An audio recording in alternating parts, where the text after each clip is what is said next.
I never thought cleaning out a dead man's house would change the entire story of my life. I was 34 years old, a structural engineer working out of Portland, Oregon, someone who believed in load-bearing walls and concrete foundations, things you could measure, things that didn't lie. Emotion had always felt like a foreign language to me, something other people spoke fluently while I struggled to find even the simplest words. My uncle Gerald used to say, I was built like the bridges I designed, reliable, a little cold, and best appreciated from a distance. Gerald Maddox died on a Thursday in late November, 3 weeks before I had planned to visit him for Thanksgiving. He was 67 years old, a retired high school history teacher from Spokane, Washington, a man who smoked a pipe on his porch every evening and kept a garden in summer that produced more tomatoes than any single human being could reasonably eat. He never married. He had no children. And outside of my mother, his younger sister, I was the only family he had left in the world. My mother called me from her assisted living facility in Bend, her voice already thick with grief. She had early-stage Parkinson's, and the tremor that had started in her hands had recently crept into her throat. She told me Gerald had died of a cardiac event in his sleep, and that since she couldn't travel, she was asking me to go to Spokane and handle his estate. There was a lawyer involved, a small firm attorney named Patricia Holt, who had drawn up Gerald's will. The will was simple. The house and everything in it went to me. He had some savings, not much, a modest pension, a life that fit neatly into a few pages of legal language. I drove to Spokane on a Friday morning, the Pacific Northwest gray and rain-soaked, the kind of November sky that presses down on you like it has something to say. I hadn't been to Gerald's house in almost 8 years. Life had a way of doing that, pulling you forward while quietly letting go of what was behind you. I told myself I had been busy. Projects in Seattle, a failed engagement, a period of working too hard and feeling too little. The truth was something I wasn't ready to examine. The house was a 2-story craftsman on a quiet street, lined with maples that had already surrendered their leaves. Gerald had bought it in the late 90s, back when Spokane was still affordable for a teacher on a public school salary. The paint was showing its age. A faded sage green with white trim that had started to peel at the corners. The garden was dormant, the tomato cages still standing in the side yard like empty wire figures, waiting for summer to give them purpose again. Patricia Holt met me there with the keys. She was a compact woman in her 50s, efficient and kind in the measured way that people who work with death and estates tend to become. She handed me 2 folders, one with the legal documents, one with Gerald's utility and financial accounts, and told me the house was mine to do with as I saw fit. Sell it, keep it, rent it. Gerald had left no instructions about sentimental objects, no specific bequests beyond the property itself. She shook my hand firmly, said she was sorry for my loss, and left me alone with 40 years of a man's accumulated life. I started in the living room the way you always do. There is a particular sadness to touching the objects of someone who is gone. The reading glasses still folded on the side table, the half-finished book left face down on the armrest, as though its reader had only stepped away for a moment. Gerald had been reading a biography of Ulysses S. Grant. I set it upright, for no real reason, just to give it some dignity. The bookshelves ran the full length of one wall, packed with history books, mostly American Civil War period, along with a row of worn paperback fiction and a shelf dedicated entirely to atlases and road maps. Gerald had loved maps. He used to spread them on his kitchen table when I was a kid and trace routes with his finger, telling me about places he had either visited or intended to visit. I had loved those afternoons. I had forgotten about them until that moment, standing in his living room with his unfinished book in my hand, and the remembering hit me somewhere I wasn't prepared for. I spent the first day boxing up the kitchen, the kind of methodical work that keeps the mind from sitting too long in one feeling. Canned goods donated, dishes sorted, his small collection of cast-iron cookware wrapped carefully in newspaper. He had a coffee maker that was at least 15 years old and still worked perfectly. That detail made me laugh, alone in his kitchen, and I wasn't entirely sure the laugh didn't have something else mixed into it. On the second day, I moved to the basement. Gerald's basement was unfinished: concrete floor, exposed ceiling joists, a single bulb on a pull chain near the stairs. The space smelled the way old basements do, that particular combination of damp concrete and old wood and time. There was a utility area with his water heater and furnace, a pegboard with tools hanging in careful order, and along the far wall, a collection of plastic storage bins and cardboard boxes that appeared to span decades of accumulation. I pulled the chain on the light and stood there for a moment, letting my eyes adjust. That was when I noticed the wall. I almost didn't.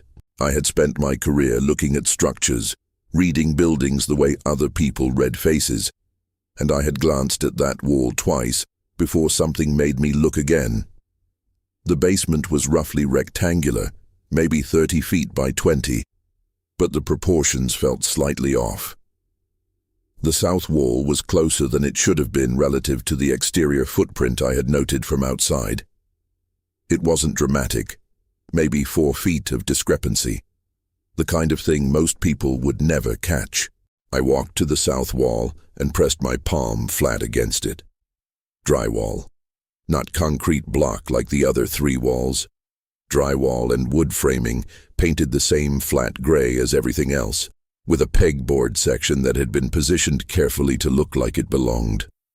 I ran my hand along the edge where the drywall met the adjacent concrete wall and found it.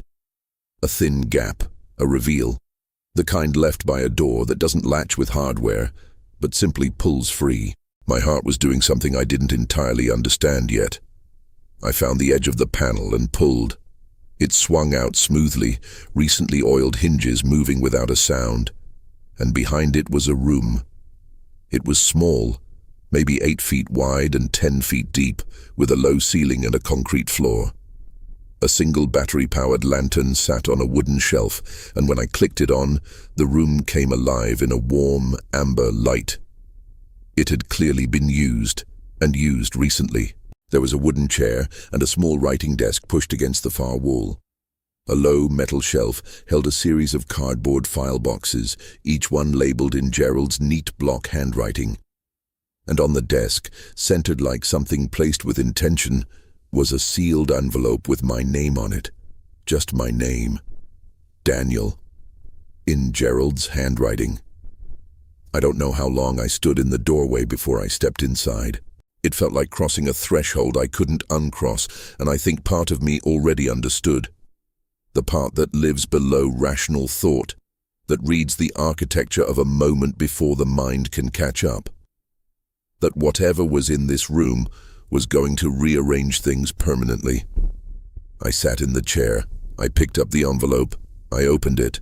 The letter was 4 pages, written by hand in Gerald's careful teacher's script, the kind of handwriting that has been disciplined by years of writing on chalkboards and correcting student papers.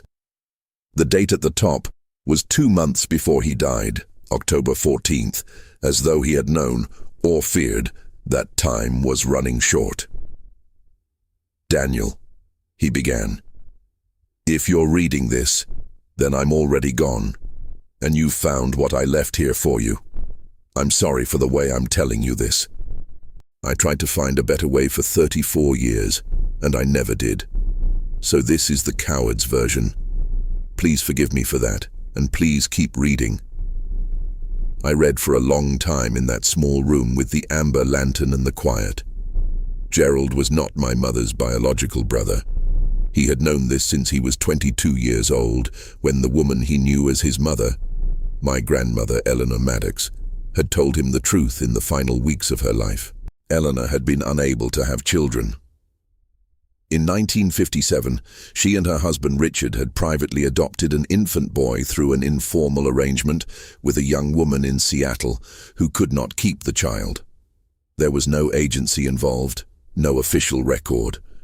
It was the kind of arrangement that happened in that era with quiet regularity, handled through church networks and whispered conversations, and the particular kindness of people who understood that paperwork was not the same as love.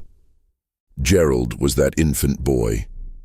His biological mother was a 23-year-old woman named Miriam Cole, a seamstress from a working-class neighborhood in Seattle, who had become pregnant by a man who disappeared when she told him the news.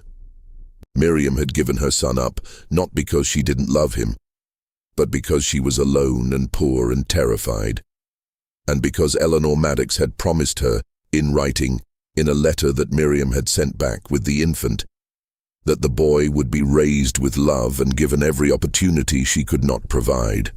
That letter, Miriam's letter, was in the file box, labeled Origins.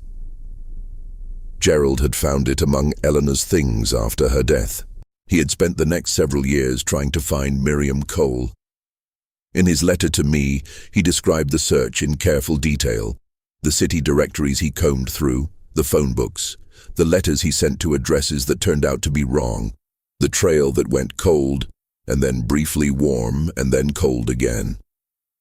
He had found records of a Miriam Cole who had married a man named Thomas Varga in 1961. He had found a Seattle address that matched through the mid-1970s, and then he had found a death record.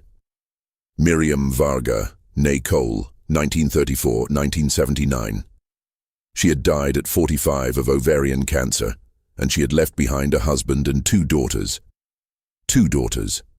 Gerald had found them.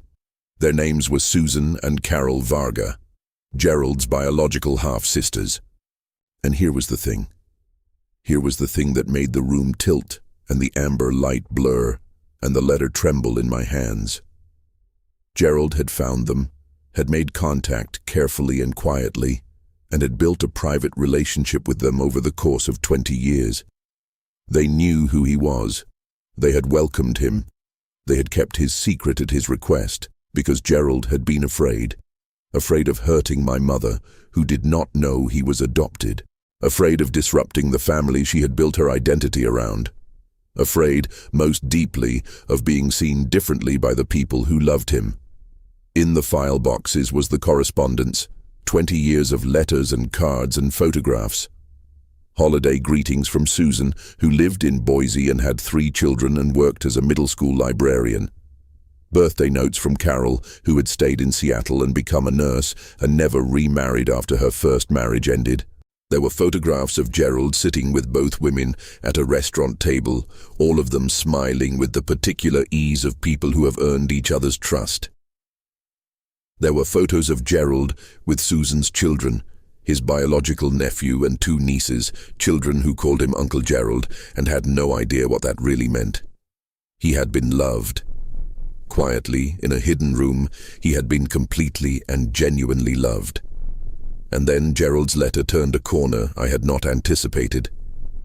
He wrote that Miriam Cole had not only left behind a husband and 2 daughters. There was a 3rd child, a son, born before Miriam's marriage to Thomas Varga, born in 1953, given up for adoption just as Gerald had been. This older brother had been born to a different father, a detail Miriam had confided to Susan in her final months when she was sick and wanted her history to exist somewhere beyond her own memory. This son had been adopted, like Gerald, through an informal arrangement. Unlike Gerald, no trail had ever been found, no name, no record. Miriam had never known what became of him. Gerald had spent the last decade of his life searching for this man. The file box labeled Search contained his efforts. Genealogy database subscriptions, correspondence with adoption registries, a binder full of handwritten notes and printed records, names circled and crossed out and circled again. He had gotten close twice. Both times the trail had dissolved into the silence that informal adoptions from that era produce with terrible consistency. At the bottom of the letter, in the last paragraph, Gerald told me why he was leaving this to me specifically. He told me that the search had led him eventually to a DNA genealogy database, and that 2 years before he died, He had submitted his own sample. The results had come back. And among the matches, among the list of strangers whose genetic material overlapped with his in meaningful ways, was a name he recognized. My mother's name. Not as a sibling match, as a half-sibling match. My mother, Margaret Calloway, née Maddox, the woman he had grown up beside, the woman he had called his sister for 67 years, was not his adoptive sister, sharing only the roof and name of a family that had chosen them both. She was his biological half-sister. They shared the same biological mother. My grandmother Eleanor had adopted not one but two of Miriam Cole's children, years apart, and had never told either of them. I put the letter down. I sat in Gerald's hidden room for a long time, in the amber light, with 20 years of secret correspondence in cardboard boxes around me and 4 pages of a dead man's handwriting in my lap, and I tried to find the place in myself that could hold what I had just learned. My mother was Gerald's half-sister by blood. They had been kept apart from that truth their entire lives by a woman who had meant well. Eleanor, who had loved both children fiercely, who had perhaps told herself that the knowing would only complicate a love that already existed in its fullest form, that the biological thread was less important than the daily living, breathing fact of being family. I tried to understand Eleanor's choice and found that I could, even as I ached at the cost of it. Gerald had known for 2 years and had not told my mother. In his letter he explained why. Her Parkinson's diagnosis had come around the same time as his DNA discovery, and he had watched her struggle with the fear and grief of that, and he had decided he could not add this to what she was already carrying. He had written the letter to me instead, and filled the hidden room with the evidence of a life he had lived in, 2 registers simultaneously, the public one and the true one, and he had asked me, in the final lines, to decide what to do with all of it. He had asked me to meet Susan and Carol if I was willing. He had asked me to give my mother his letter or not, according to my own judgment about what she could bear. He had asked me to continue the search for Miriam's oldest son, if I had the heart for it. "I'm sorry for the weight of this," he wrote. "I spent my whole life being a fair man and a careful one, and I still managed to leave behind a mess. But I want you to know that none of this, none of it, diminishes what we were to each other. Family is the people who show up. Eleanor showed up for me and your mother both. I showed up for you the best I knew how, and I believe if you let her, Susan will show up for you too. You have more family than you knew, Daniel. That's not a tragedy, that's a gift, even if it arrived wrapped in all this confusion." I folded the letter and held it against my chest. Outside, the November afternoon was going dark. I could hear the furnace cycling on, the tick and breathe of an old house maintaining its warmth against the cold.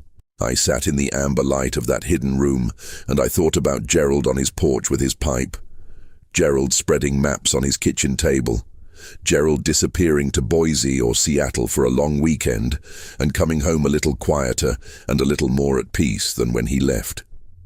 I thought about all the times he had asked me about my life with a particular attentiveness, and I wondered now how much of that was Gerald searching, in me, for traces of a shared origin he had no words to explain. I cried in that room. I am not someone who cries easily, and I say that not with pride, but with the plain recognition that something in me had always been sealed off, and that room, that hidden, carefully built, lovingly maintained room, had found the seam and opened it. I cried for Gerald, who had carried this alone. I cried for Miriam Cole, who had given away 2 children out of love and died without knowing either of their full stories. I cried for my mother, who would have to decide whether she wanted to know what I now knew. And somewhere underneath all of it, I cried for myself, for the 8 years I had not visited, for the bridges I had built and the ones I had let fall. I stayed in Spokane for another 5 days. I called Susan Varga from Gerald's kitchen on the 3rd evening, using the number from one of his letters. She picked up on the 2nd ring, And when I told her who I was, she was quiet for a moment and then she said, "Oh, Daniel, he talked about you so much." Her voice was warm and entirely unguarded, and it took me completely off guard.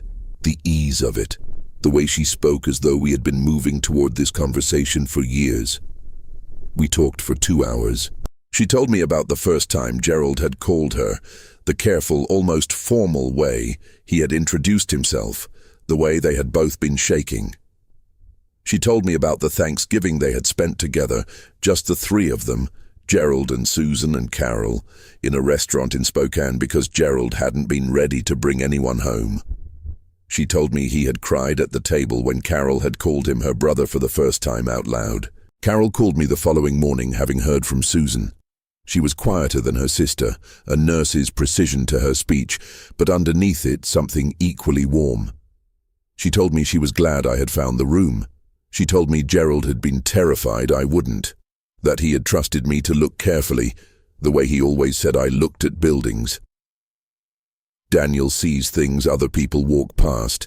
He had apparently told her more than once. I drove home to Portland with the file boxes in the back of my car and Gerald's letter on the passenger seat. My mother is still in Bend. I have visited her twice since returning from Spokane, and both times I sat with her in the common room of her facility, watching her hands tremble slightly as she held her tea, listening to her talk about Gerald with the straightforward grief of someone who loved simply and completely. I have not yet told her. I'm not certain I will tell her all of it. Gerald asked me to use my own judgment, and I am still finding the edges of what that judgment is. But I have told her that Gerald had 2 women in Spokane who loved him. I told her they were family, found family, the kind that comes from seeking rather than being born into. I told her their names.